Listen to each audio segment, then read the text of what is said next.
Welcome to Season 2 of the Moving On Podcast. I'm Jay Norman. Hi, I'm Jesse Norman. We sure have missed you guys. And if you're new around here, welcome. And babe, you got anything you want to talk about? Oh, I bet we will think of something. We always do.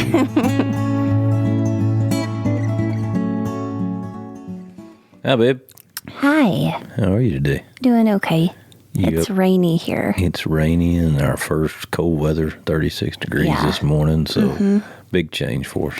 Yep. Today was the first day I was driving down the road and had one of those panic attacks where I had too many clothes on and my seatbelt warmer and my truck's like going all around the road and me trying to get it off. If I don't get it off, I may die. Yeah, you have to just turn some of that stuff off and just go the old Dodge way without it. Yeah, I was realizing that was the first day of that was today. Yeah, when I went out to work this morning, I really regretted my vinyl seat choice in that Dodge. It was kind of frosty sitting over there in my short britches. Yeah, short britches. You've been working out with a new workout lately. Yeah, switched over this week working out with an old friend of ours. Old friend of whose? Ours. Whose? Ours. Both of ours now. Okay. That's not really how I remember it. Yeah. Oh, well. Y'all know you are friends too, but of course. But anyway, I've been working out with him, so had a little change of pace, and it's been nice and it's been fun. He's been killing me. That's good. I'm glad y'all are doing that. Yeah, I am too. I think it'll be a good deal for me long term. We talked about Corey in one of our other episodes, maybe. I think we probably have, yeah. Corey, who Jay's working out with, are friends of ours, Corey and Stephanie, and we had to have talked about him in one of the previous episodes because we nearly lost him last year to, what do you call it, an aortic aneurysm? Yeah. And only 5% of people that experience one survive. Yeah. So we call him our 5%er. Yeah, he's very, very lucky to be here, and he was in tremendous shape when it happened, and so I think that's probably a lot of that and some faith and family and all that got him through it for sure. I think we had 71 people in the waiting room. That might not have even been the highest number, but it's just when I was there, that's how many I counted. It's amazing, but yeah, I really have enjoyed being with him every morning. Yeah, that's neat. So baby, on the farm, we got all the cattle worked. Yeah. And got the calves weaned, got them sold, and got the heifers checked and preg checked and got all that done. I think we talked about that the last time we were on. Maybe. And got that done. We've planted a good bit of wheat and got a lot of ground plowed, so feeling pretty good at everything. We're getting a little rain now to try to get the wheat up, and then we like a little bit when it dries back out. So yeah, it's been so rainy. Making progress. Yeah, good. Yeah, hasn't rained a lot, but it's been overcast and misting and showering for the last 2 days. For days. Drizzles for days. So, babe, in the last episode, we had Tim Watson, Blendcredible. Yeah. We interviewed him, and we went really, really long. Yeah, over 2 hours. Well, he's somebody that I admire so much, and I really wanted you first to know him, and second, our listeners to know him. And if you are hearing this and you don't know what we're talking about, or you didn't hear the first episode, you might want to go back and listen to it. It's pretty incredible. I don't know which part is my favorite, the first part or this part you're about to hear, but they're both game changers. Just so important, so helpful, so profound, but what he says right under your nose. Yeah. It's what you've all known, speaking to blended families and co-parents. It's what you've always known, but you've not maybe heard it put this way, and it's going to change everything. For me, it is like if I go to a conference and it's something farm related and I hear something, I can't wait to get home and try it. Or if I go to a men's conference and I hear something that excites me. And that's the way I felt when we got through talking to him. You couldn't wait to get to our family and do a lot of the stuff that he talked about, implement it, or just even think about implementing it. It was really exciting. We were so pumped up. You'll hear at the end of the episode, I'm like, Jay, just go get the kids. Like, go get the kids, go get pizza. We've got to have a big talk. And I've been able to actually talk with mine one-on-one about the things that we talked about in this episode that you're about to hear. it's changed things in my mind and in my heart. He talks about freeing up your family. You're going to hear him talk about that. He may have talked a little bit about it in the first episode. But don't we all want to free up our families and free up our marriages and free up our relationships with our children and with each other? Right. When you're blending a family, you feel bound wherever you go, especially as a stepmom. I can tell you, I feel like my wrists are tied on so many different facets of it. And when I was done listening and talking with him, I didn't feel that way anymore. And I can't wait to continue down this road. It's just exciting, the things that that we've dealt with and are dealing with. And he gives you, I think I said, he gives you a way to actually go fix it in a word to describe what you're trying to fix. Well, and know that we've been doing things so incorrectly, which is good news for us because, like in weight loss, you don't want to find out you're doing everything absolutely correct and the weight's just not coming off. Yeah. You want to be able to pinpoint some things that you can tweak. That's good news when you find out you're not doing something correctly. So to find out we're not doing things correctly is only hope for our family. Yeah.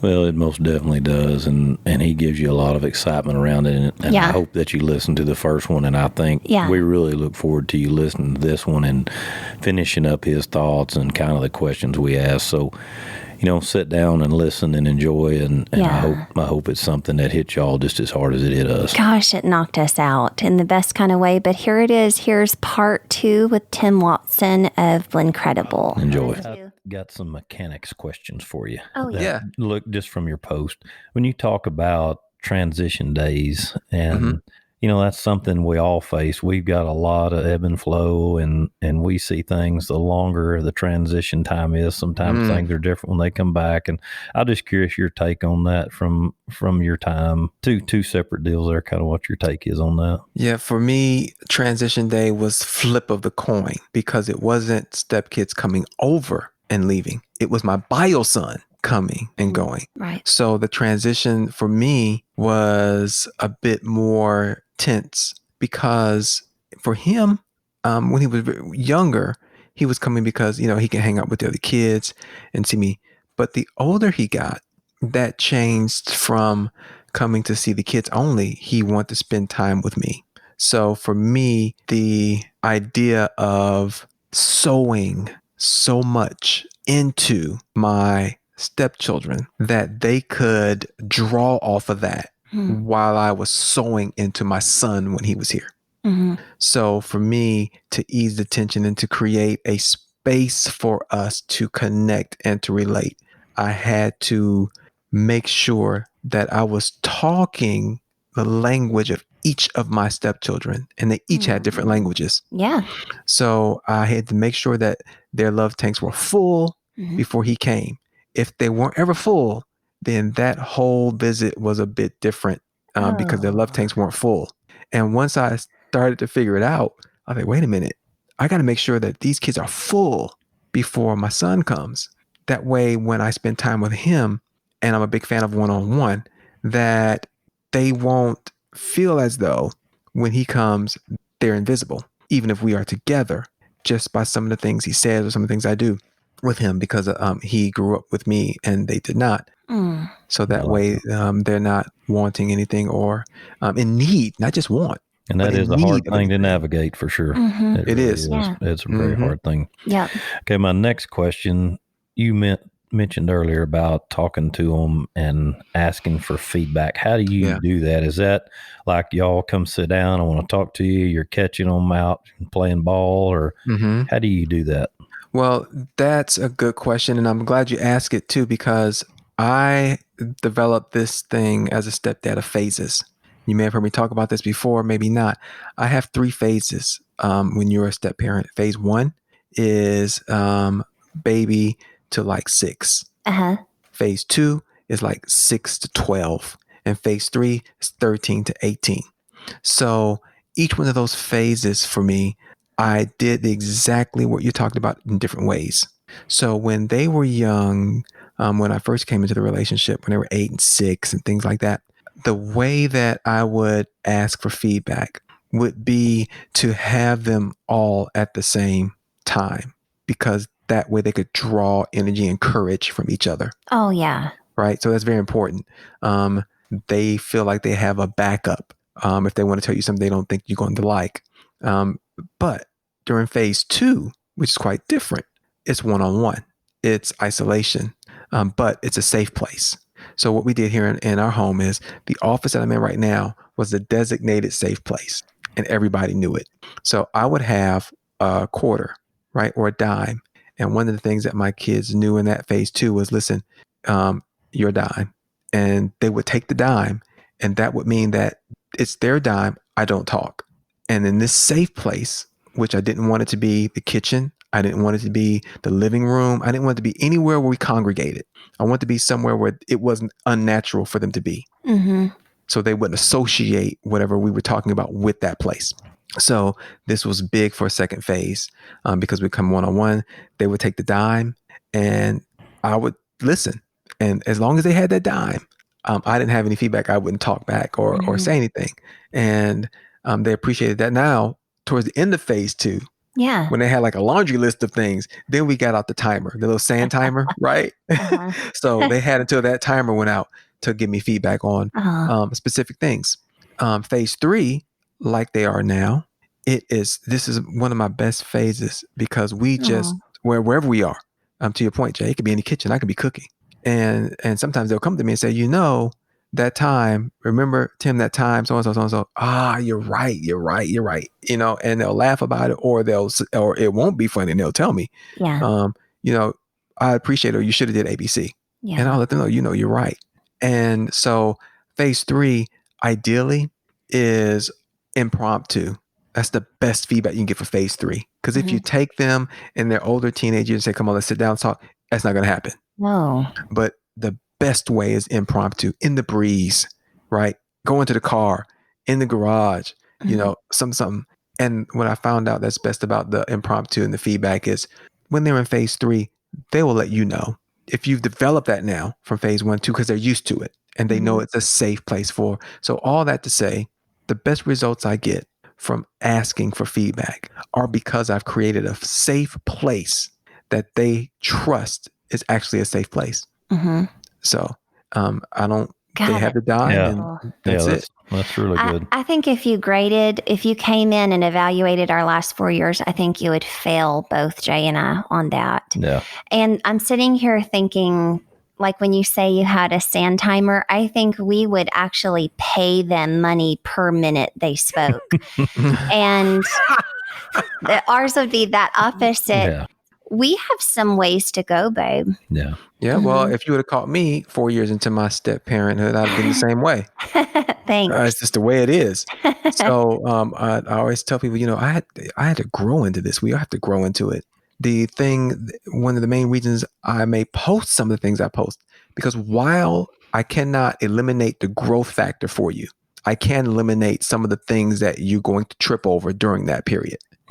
If you just look at them and use them. You don't have to trip over those things. I've already done that. I already got the bruises and everything for you. Yeah. Just look at that and take that and just kind of sidestep that one thing. Okay. So that if you have these children, all these children at home, children are going to be children. They're resilient. They're narcissists. They're supposed to be. It's all about me. Right. So when you have that and you have a house full of them, you have to deliberately slice and dice each one of them into their own section. And you have to learn how to speak that language that resonates with them. Right. So whether you have, and here's the thing, currency is so important. I have 4 children in my home. They all have different currency. I'm not talking about love languages. I'm talking about currency. So love languages is great because that's how they communicate, right? You don't have to understand that. They're unspoken communication. But my children have currency. The one that just left here, his currency is loyalty. That's his currency. That's what is important to him. I have my oldest daughter. Her currency is not loyalty. Her currency is affirmation in the way of dependency. What does that look like? It looks like if I call you, you're going to be there. That's what I need from you. Okay. That is my currency. I have my oldest son who's gone. His currency is actually money. That is his currency. It's his actual currency. I love that's his that. actual currency. And so if I tell him I love him, I'm proud of him, that's one thing. But if I give him the opportunity to earn money and I talk about it with him, if I talk about how to invest, oh man, that's to him, you might as well just shut everything down. That is the most, right? So when you understand the currency, what spins with them. And that's when I'm guessing that's when you saw them come alive the most. Oh yeah. I had to understand it and learn it. My first son's currency was so different. And now that I know it, looking back, I could just say, how did you not see that? They're right? Just so different. Yeah. Yeah. How did you not see that with him? But right now I can say that the currency is definitely something that I look at and make sure that I'm spending with them.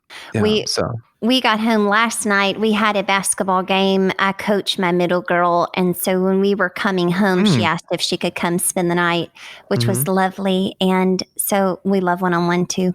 And so I asked her daddy, of course it was fine. Well, I'm saying that all to say, we get here, I've put a new lock on our door and the code to it is her birthday. And I thought, how perfect is it to tell her this while no other kids are fussing about it not being their birthdays.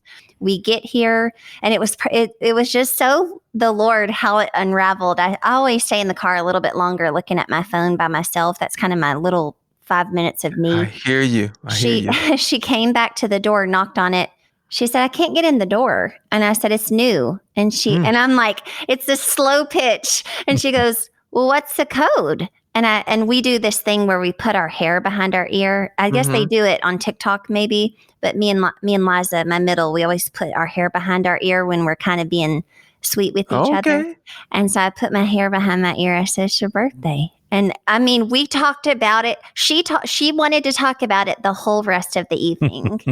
She was so excited. That connection point. Yeah. And that girl hadn't been here by herself I don't know if ever. I don't know if she's ever spent the night here by herself because it's such a combo with my kids. And so it was really neat for that type of, that's definitely I would say her currency is not being shafted as the middle kid. Like just make her matter at some point. Her currency is sight. Just see me. Sight. She wants to be seen. And I want to be seen. I wanted to tell you earlier, another thing that her and I connect on is the things that maybe made, we definitely 50-50 had our faults in our first marriage, but the things that really made him not a very good husband yet made him a perfect co-parent and perfect ex-husband, which was there just wasn't any emotion. So our counselor would say, Jess, you're taking temperature, you're taking pulse. You don't have a temperature or a pulse. So she's taking it, you don't have one. And we were young and dumb. And well, now I've got a temperature taker as a daughter who's going to her daddy's and she's taking his temperature, and that's nice. Let's go lay on the bed and watch Netflix. There's no anxiety in the home, nothing. And then she's coming over to me and taking my pulse from a 0 pulse that she has at his house. And she's coming over to mine and getting these off the chart readings because I'm a hot mess, you know what?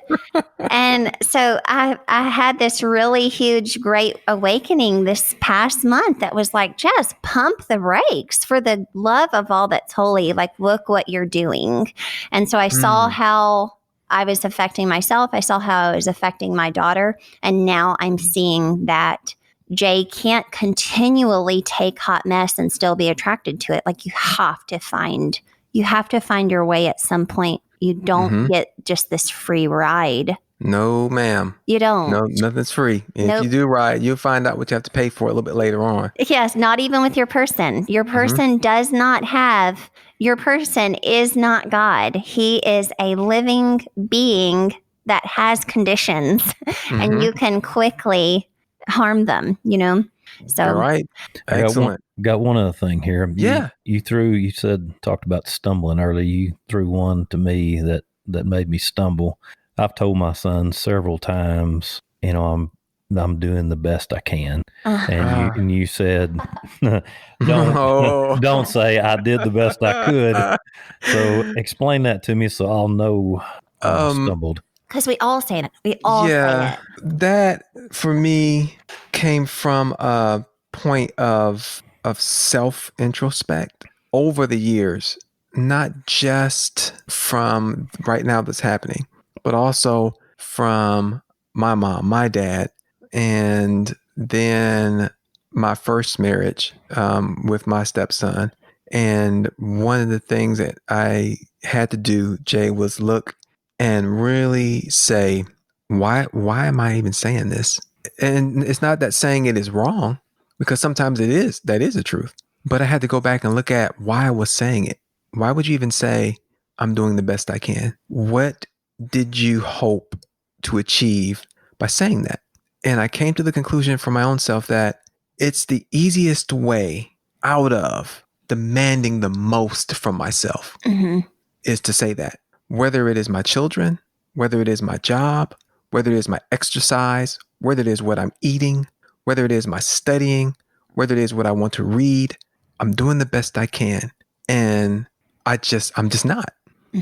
So even right now with my stepson in college, if my wife was to come into this room right now and say, hey, have you talked to Marquise today? And I said, no. She said, well, you need to talk to him. I'm doing the best I can. Well, no, you really aren't. Because the minute she says that, to pick up the phone and said, you know what, I have it. Let me text them. That's the best you can. There's always more. And I always liken it to this thing where, when you're growing up, and I think that's some psychology class I think I took way back in the day, where you held your arms out, right? Both of them. And then the instructor says, hold them out as far as you can. Hold both your arms out as far as you can. And you hear people, ugh. And then he just walks by and says, now, make your right arm longer. And you see people do that. And he says, if you were holding your arms out as far as you could, how is it that you can make your right arm longer? Wow. Like that. Right. And every time without fail, you do it. Even if you guys, when you get done with this podcast, you do it. Hold your arms out as long as you can, as far as you can go. Do it. And then say, hey, Jay, make your right arm longer. He'll do it. So I thought about that, Jay. And the thing I think that triggered that whole thing was Instagram for me, because I had to make a shift in my mindset. Why am I doing this? Why do I even have an IG account? What do I hope to achieve by doing this? I had to step back and I had to ask myself, are you doing the best you can by the people who come to your account to look for resources or to look for answers or to look for affiliation? Are you doing the best you can? And the answer was emphatically no.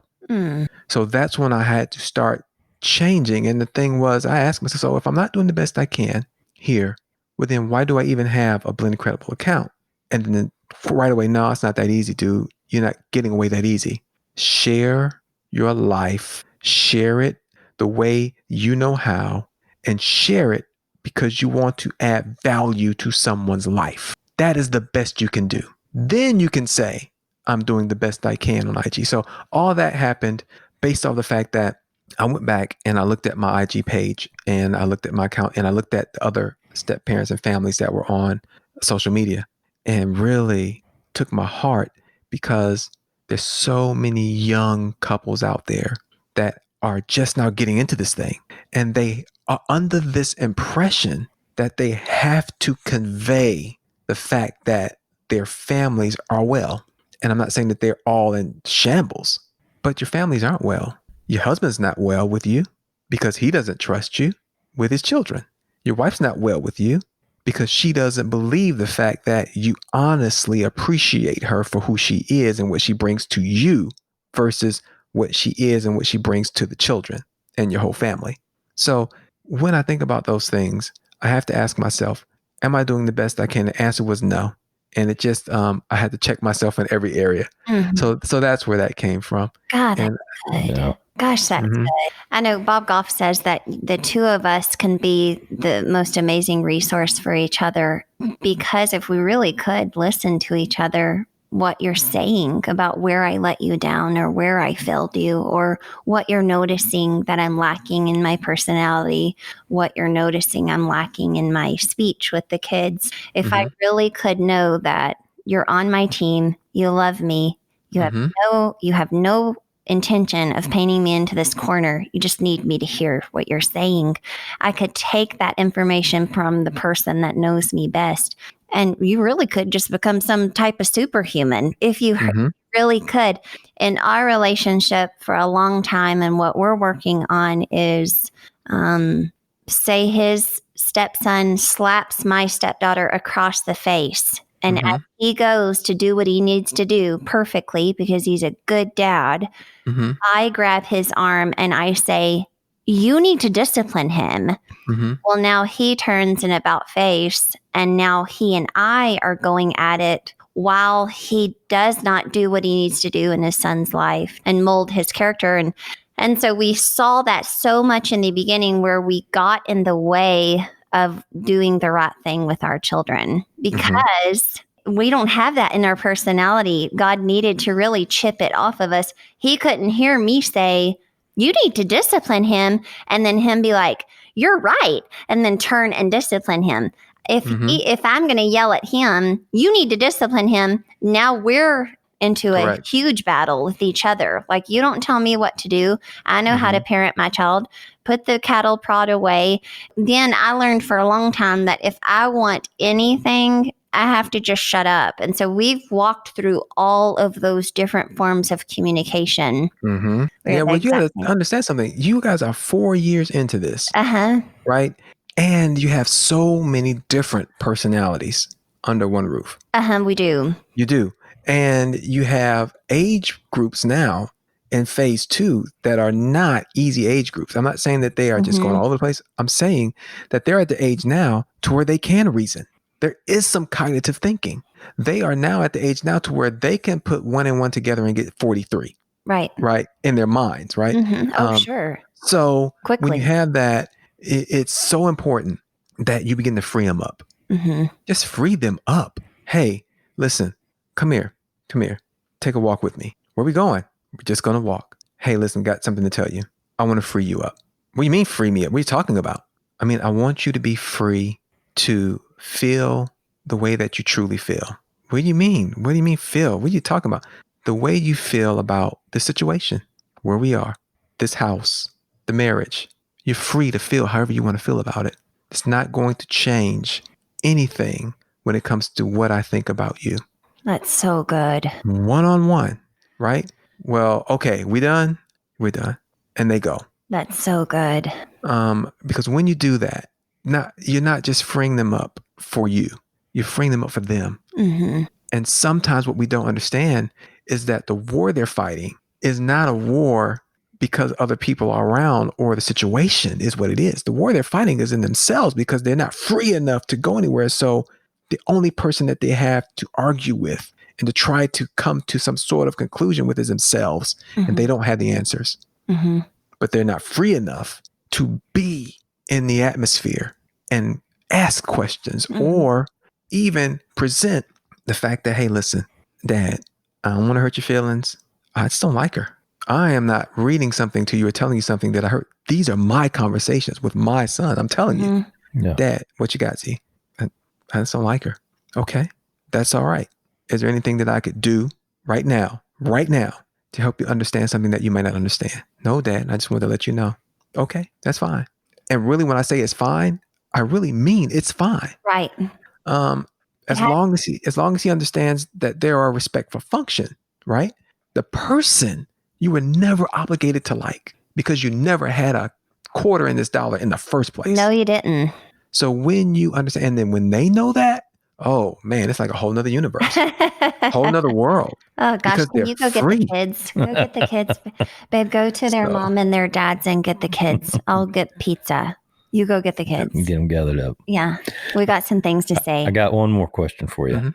We've talked about a lot of hard stuff today and a lot of things we've been through, but we've all had wins where, your heart heart really feels great. What with your stepchildren? What has been your greatest win? Whether it's with one child or all of them together. What is the one thing that brings you true happiness? But you're so good at this. Yeah. Oh my gosh, that was such a good one question. thing I think is Situation fabulous question, because it gets my mind to thinking about so many great things. What I like right now is the fact that my kids, and I just talked about this in my post today or this morning, even to this day, the only one that will tell me that they love me, right, is actually the oldest son. He's the only one that would tell me. But what I love about my relationship in my life right now, the acts of love that these kids show me, from just texting me silly things to coming up behind me, rubbing my head, or just the presence and the thoughtfulness they give to me on the gifts they buy, is amazing. That's a win for me. Love that. So I love the show of love and appreciation, that they won't ever come to you right now at this age and say, I appreciate you. They'll show you. They show me in so many different ways. So that's beautiful for me. Yeah. That sounds lovely. Yeah, sounds so lovely.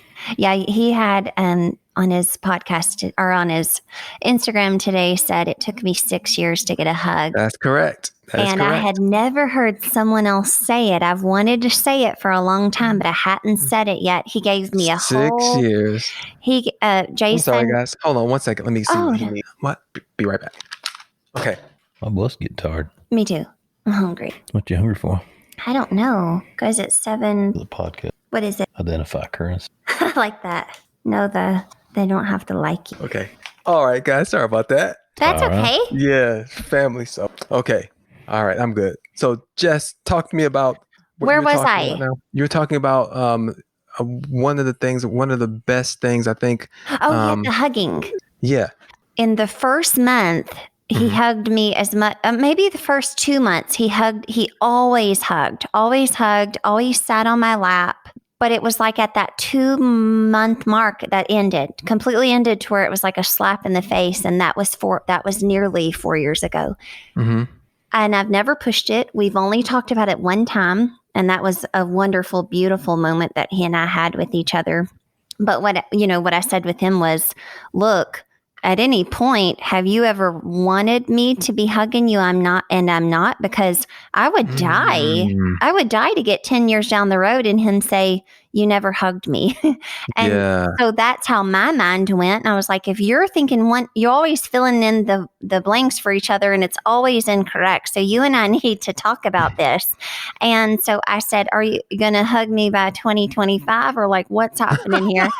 And our hug is, I walk out to the carport. I give my stepdaughter a gigantic hold hug, kiss her forehead, and I open his door, pat him on the leg. They back up to turn around, and when they start to go forward, he puts his window down and he does a queen wave. He doesn't have to do it. The first time I asked Jay, did you do his window? Did you tell him? That's our hug. And it's beautiful. It's my favorite. I get out of bed just to go do it. And so it's those little things to where if he does hug me in 5 years, I mean, just God come get me, because I will be worthless from that point forward. Oh, well, you might as well get ready for it. Sounds like you guys are on the way. Oh, well, he is lovely. And I know what pissed off looks like, and I know what hate you looks like. And this is not it. It just would feel wrong to do that with you, and I'm not going to do it. And that's my one way to keep control is to not have to do that with you. I was raised in Southern Louisiana if you went into the kitchen and came back to the living room, we hugged. I mean, we hugged for every little occasion. And so there's been tricky parts where, he's hugging my mom and dad. He's hugging my sister and brother and getting to me, and it's, hey, and it's odd and it's uncomfortable and it hurts so badly, but it's just that's interesting to me. Yeah. So now he will hug your mom Like Well, your sister? my mom ain't asking for a hug. She's going to give you one. She's gonna And give you so, yeah, my family's just going to hug him. We're huggers. We're Cajun.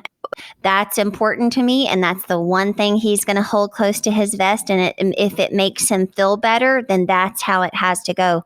Our other thing, they're sitting right over there, that their LSU, it says Go LSU Tigers. It's 3 different blocks that just kind of sit on my counter. And every time he goes to take a shower, I put them in his bed to where he gets in and is on them, because he hates the Tigers because they're my favorite. And so he doesn't maliciously hate the Tigers. He knows that's what riles me up, just like you talk trash with any other person about their team. He hates the Tigers because they're my team. And so I'll always put the blocks in his bed. He'll always hide them somewhere in the house. And if I don't find them before he comes back, I have to give him $10. Oh my God. Yeah. So How old is he now? 15. Oh man. Yeah, you got some good years. This is good. Yeah. This is good stuff. So those are our hugs. Those are our hugs. And so I know that one day maybe, but who cares if not, I've relinquished it. But it held me strangled for about 2.5 years. If it makes you feel any better, my first hug wasn't one like you would see on like a Hallmark channel, nothing like that. It was an instinct, because my baby was hurt, and she was older, and it wasn't like a physical hurt. I don't know what she went through at school or something like that, but we talked about it, and I just said, "Come here," and she did, and that was the first time. Oh. And it's been nonstop ever since. So yeah. So when I go see her at college, I hug her. Even when she comes home, I'll hug her. It's just what we do. Yeah. And now one thing, all of my children will hug me now, so that's great. Yeah. But waiting, one of the things I think that helped my situation too was that my son, him and I always hugged. Him and I would give him a forehead kiss before he went to bed, or even right, like after football practice, things like that. Right now, shucks, he's my son right now. He's a senior. He's like 6'2", 280, right? And still, I get on my tippy toes, kiss him on the forehead. So, and he's used to that. So that helped also, that they would see by association. No. Right. Yeah. And that helped out a lot. So, well, and that, if you get on your stuff, say you get 100 beautiful comments and you get that one, that's just not great. You forget about the 100. Now you're ready to go to duel with that one comment. I was like, why am I so obsessed that one of my 5 children doesn't want to show me affection? I'm ignoring this little boy behind me that wants nothing to do but have every part of him on every part of me. Right. And I'm not that energy. Yeah. I'm not even paying attention to that because I'm mad at this. And so now I've told myself, anytime I am feeling rejection from that, I go and I put what I wanted to give him, I'll go give it to one of my kids. And then I see that I could use it for good. Like it can go into some good piece of energy from the bad. And then you have to realize too, one of the most important things about freeing your children up is that they are free to hug you. Yeah. Right. So the thing with your son, he's 15. My gosh, not hugging you has very little to do with you. Yeah. I mean, almost nothing to do with you. Almost nothing. Right? It's all him. And it's not a wrong thing at all. You have to understand, doing that to him does not relinquish any power for him, because he doesn't see it that way. It's not a power game for him. For him, it's more of a communication thing. How in the world is he going to communicate a hug with you? How does that sound? What does that look like for him? So for me, my oldest son, we hug now, right? But it was even later in my relationship with him that we hugged. And for him, it was the fact that he understood he was free enough to never, ever have to do that. Right. Free enough to where that was never a prerequisite for being in a deeper relationship with me on any level. Well, sure. Well, and with him, it's even records. We have 5 dogs and there's one he doesn't like. And it's probably mine, like just to joke with me again.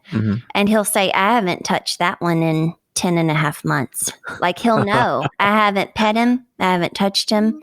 He tried to touch my leg one time. I got out of the way. Like he knows I've put that one in no touch prison for 10 months. So for him, it's probably to a record. Like I'm going on 4 years. I haven't even touched that lady. And so to me, I'm like, go, go, go. Like, let's see how long you can get. Yeah. And then you're doing it the right way. Yeah. I answered a question for somebody not too long ago. They had a question for me that reached out to me. I thought was great. And that's one of the reasons I take what we do so seriously. Yeah. Because some people have very legitimate questions and they are in situations. And this person had a question and they were like, hey, you talked about your children hugging you, loving you. I'm not getting that. What is it that I need to do as a step parent to break through to get to that level? And I said, let me tell you what. One of the things you have to stop doing right now is watching the scale. Stop watching the scale.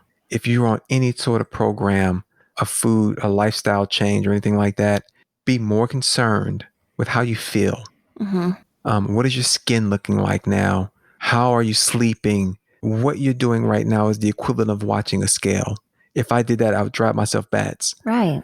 I don't look for the words, I love you. I don't look and watch the scale. I look to see how my body is feeling.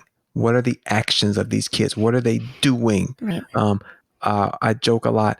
None of them call me dad, but they all associate with me and everybody outside of this realm as my children. So for that, I don't look at anything other than the actual body of a thing and not the scale. I don't look at the scale.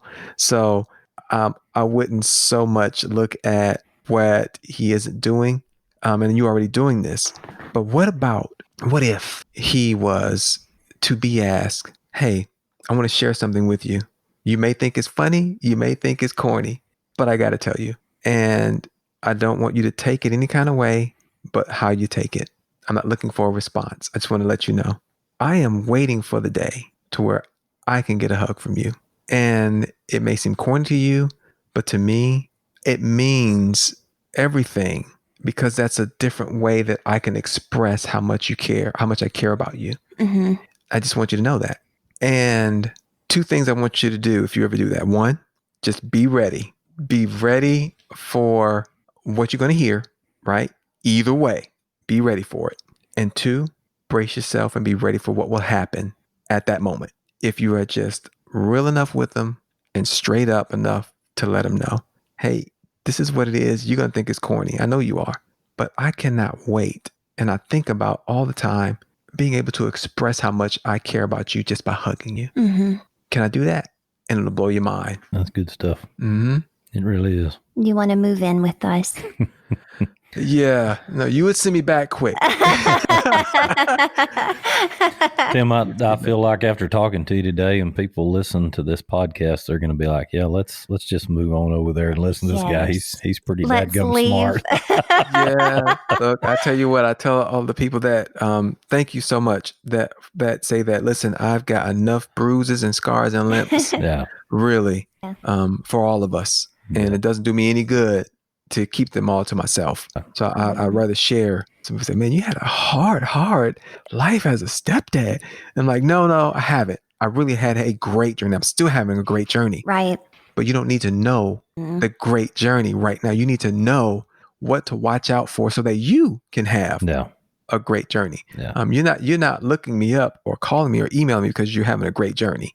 Right. So the biggest thing is being open enough to be accepting of some information that somebody's giving you where you don't have to wait that 10 years to figure out you figure out now, I'll tell you what, if you Google, if you YouTube, if you use GPS, all these things, why not do it for your family? Yeah. Just think of me as Google. A couple can think of you as a GPS. Why would they have to figure out by looking at the way the sun goes down or whatever, when they could just pull your podcast up Right. We're giving 12 ways not to do something. Yeah. Hey, that's gold. Yeah, right? I have 4 stepchildren over the span of 2 marriages in every type of circumstance that you can think of, been called names, been talked about in all of those things.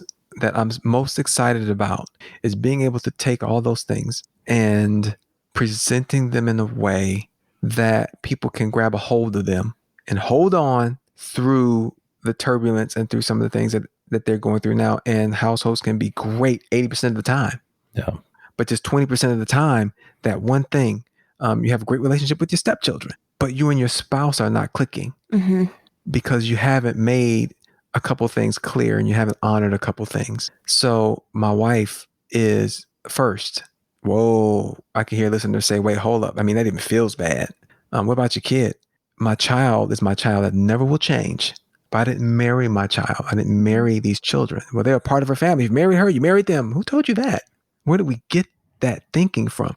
I understand that they're a part of her life, but I didn't marry them. Right. Right. So for me, one of the reasons I love being a step parent right now is because not only have I freed my family up, but I freed myself up. I freed myself up to not need to understand, to not even need to like, to not need to feel as though I should be appreciated. When you truly free yourself up that way and not just say the words, when you truly have come to the point where you can say, I'm free enough not to need to be appreciated, it changes everything. Yeah. The way you relate to your children, the way you relate to your spouse, the way you relate to co-parenting. When you're freed up enough to know for a fact that the only person in this whole equation that needs to appreciate and that I am counting on to appreciate me is my spouse and myself. That's it. That is it. And the thing about it, my spouse doesn't need to appreciate me for how I treat the children. My spouse needs to appreciate me for how I showed up and honored my commitment. Well, and my relationship is completely reliant on him having a heartbeat. He goes to get sugar at the store and doesn't come home. I don't have stepchildren anymore. I don't have any rights as a stepmama. I may possibly never see them ever again. And so where that relationship is that, well, then you start bringing it back to exactly what it is. You know, instead of demanding the same feelings and emotions and adoration that you call from your children, you're expecting it from your stepchildren, where he could go on to heaven tomorrow and those relationships are not with me anymore. And that helps me to stay a little bit grounded. Also, if I'm at Target or if I'm here and I'm getting stuff for my children, I'm not grabbing stuff for them because I'm not their mom. If I'm not thinking of them, why am I requiring them 1,000% of the time to think of me? That's a great question. And so I have to bring it back to reality. Let's give them grace and then get it from them. I mean, grace needs to drench and drown the whole entire situation. And we require so much of everyone else and we don't require much of ourselves very often. So that helps me at least. So much. Whether you do your podcast every week or whether you do it once a month or whether you do it once every other month, I don't want you to get into the mindset that consistency means weekly. What I love about you two, just sitting here talking with you, we're going on 2 hours. You haven't even scratched the surface of everything that it is you guys have to offer because of how you draw and pull. You pull the right way. So for conversation for me, I could talk to you guys all day because your hunger for wanting to be the best that you could be as parents and as husband and wife draws from me. So the information that I have is not something that you don't know, that you never heard. It's just something that is being reintroduced to you again. Because you're drawing from me for it. So there are so many people I think that are going to be helped by your relationship. It's very unique, your message, because your step parents, you have a family, but your message isn't so concentrated, right? From a step parenting standpoint. And that's what I love. Thanks. That's what I don't ever want you to change, for me anyway. Thanks, Tim. Do you like my shirt too? Do you like my shirt? Yeah, I see hair? You like my hair? I see you. Just start at my head and go down. And go down. Tell me. I tell you what, but I think it's important for you guys to know that the message is important. It's so important to me that you don't deviate from that, because the temptation is there to do it. Yeah, so it is there, because I didn't mean to interrupt you. I grapple with that, because we're not a blended family podcast. We have a podcast and we have a blended family. We're not a farming podcast. We have a podcast and we're farmers. We're not a marriage podcast. We're married and we have a podcast. And so I feel like we have a toe in this tub and a toe in this one. And I don't feel like you're my people, because I'm not exactly, we won't get listed with the farming podcast, or we won't get listed with the blended podcast, because we've kind of made our own. They're like, well, what is it? And I'm like, I don't know. I have it's just us, and we're shooting the bull, and we like to laugh and people seem to like it, and so I do grapple with thinking that people expect us to define ourselves as this. And so I'm like, I think maybe he is. See it. Yeah, maybe he is calling us into the blended family realm full time. Maybe they need us over there, but something keeps me here in this unique, weird space that nobody really can put a title on. Yeah. Does that make sense? Yeah, makes sense to me. Stay right where you guys are. You bet. Okay. It for me, I guess the best word I can use to describe you guys are the intangibles. Thanks, because the things that you can't see is what makes you guys so great. Thank you. So the intangibles are what I really love about the chemistry that you guys have. It's whole and it's pure. I love that word. You're not forcing anything, and you don't really find that a lot. So that's what I like about what you all are doing and how you present yourselves, your podcast. Just wholesome, I think, is the word. It's just, if you ask people and try it one day, hey, you heard podcast? Yeah, what do you think about it? What do you feel when you listen to it? That's what I would ask. Okay. What do you feel when you listen to the podcast? And you're not asking so that they can give you direction. You're asking so that you can validate the fact that you want to hear them say, I just can't really put my finger on it. It just feels good. Good. That's what I want. That's what I get when I listen to you all. Yeah. The intangibles, it connects. That's important. It is. So it's important. So I love it. I wouldn't stop. Don't change your message. Don't fall for that trap. Thank you. We feel the same way about you. That's why we're always so drawn to you, is because it's raw and real and honest and just there before we get there. Like we were almost there, but you said it first. It makes us so darn mad. But you coin it, and we're like, that's what was on the tip of our tongues, but we didn't know how to describe it.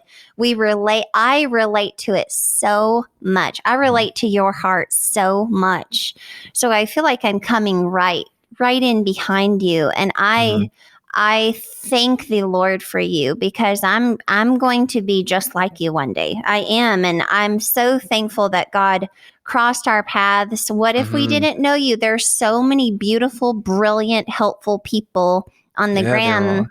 Yeah. And I get to be brother, sister with you. And that is such a blessing to me and to Jay, because a more normal wife is ultimately desirable.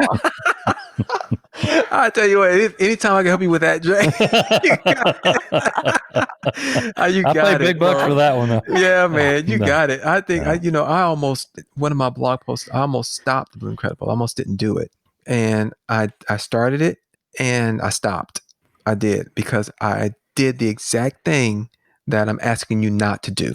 I started to change my message and my why, because it didn't fit what I thought the blended family dynamic needed. And I stopped.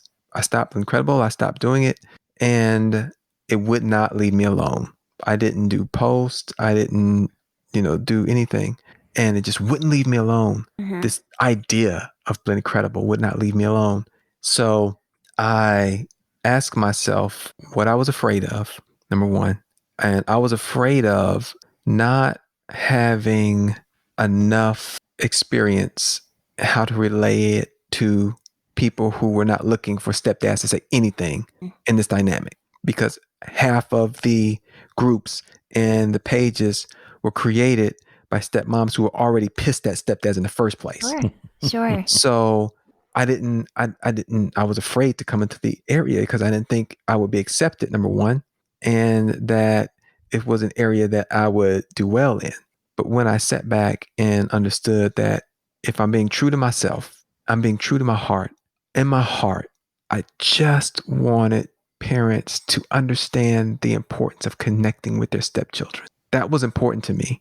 And that overrode every sensible, reactive thought I had as to why I shouldn't do this. It trumps it. So I thought, okay, here's the thing.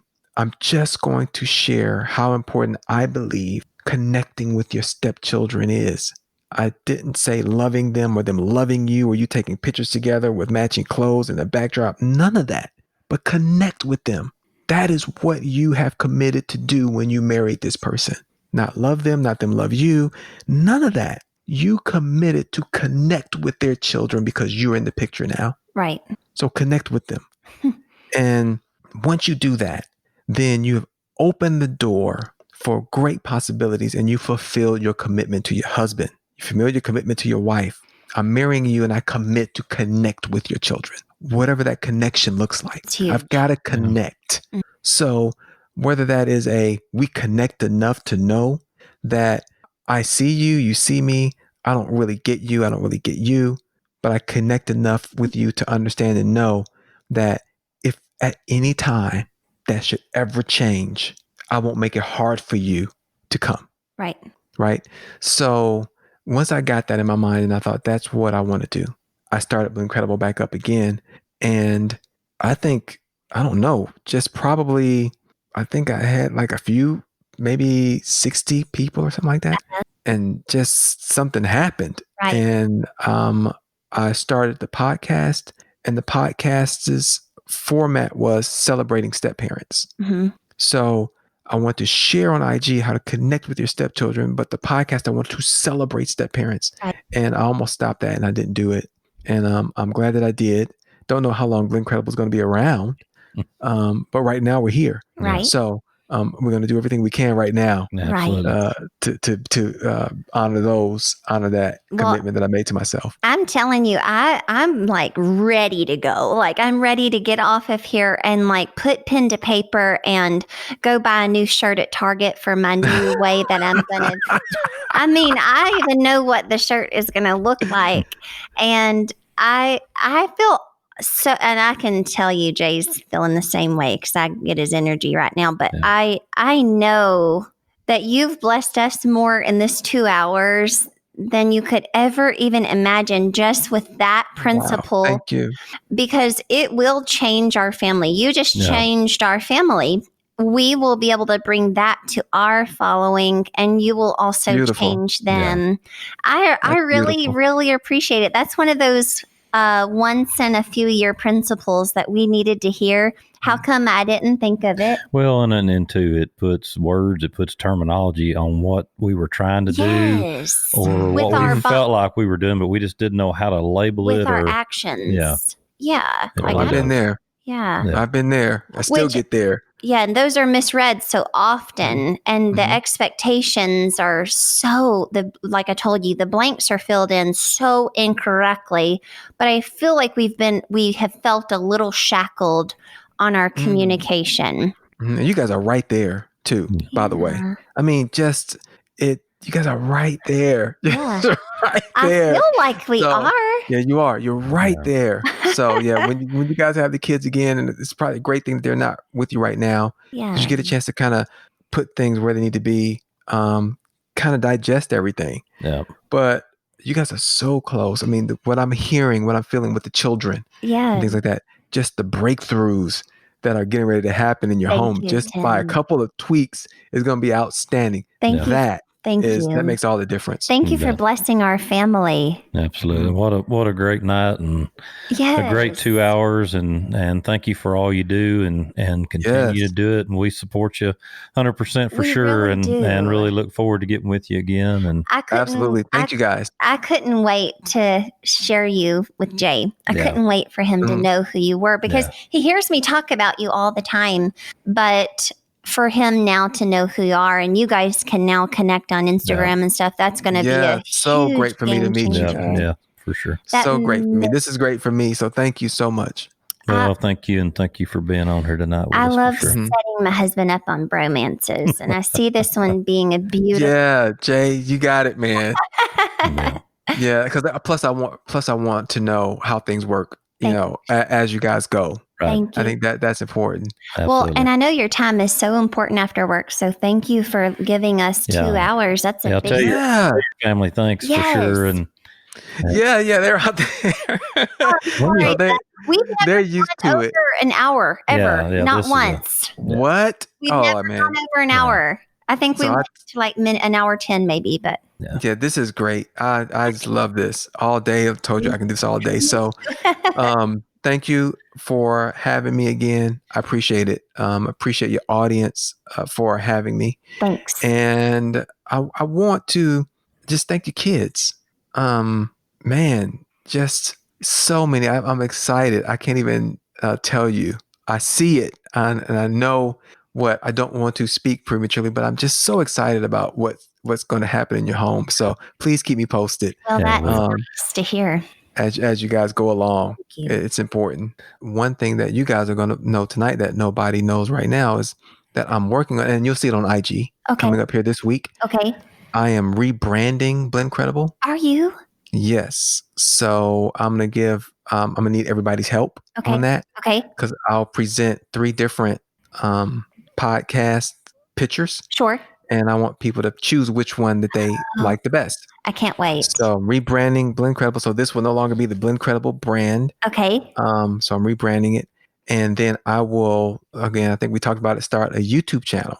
So because I have people say, I love you, but I want to see you. I don't know how you look. I want to see you. So I thought, man, I guess they don't really know. So I will try YouTube and we'll do that too. So that's coming down the pipe. What about like a picture of the 3 of us? And we don't even have to get together. We'll just Photoshop it and that can be your new logo. What are y'all laughing at?